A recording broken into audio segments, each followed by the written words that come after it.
Tuig 30, nyawa din na. Okay. Nakurat ka. Kung sa ayaw supak ka ang inyong Biblia, lain magod mo sa maipit, tingin mo supak mo, ayaw isilikwa inyo ni.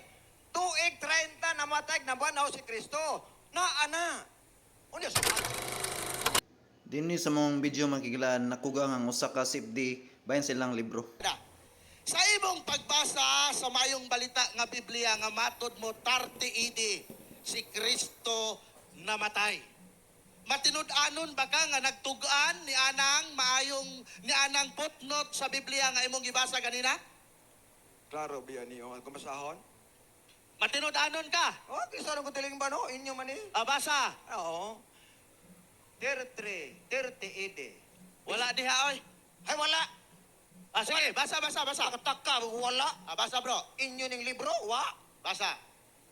Bispera sa Paskwa, ikasitis Abril Birnes, si Jesus gilansang sa cross og nabanhaw. Tuig 30, nyawa din na.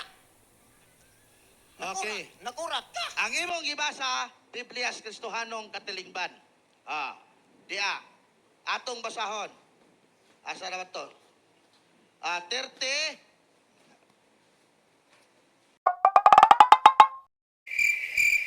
Bispera sa Paskwa. Wa na. Uyon ba ka nga sumala po diha sa isa ka Biblia nga kanang ihap sayo? Ang agong uyuna na ang kini, inyo man eh. Balaod, dawaton, ang tanang bersyon. Inyo man yung bersyon, balibaran ni mo na eh. Nga 30 man na.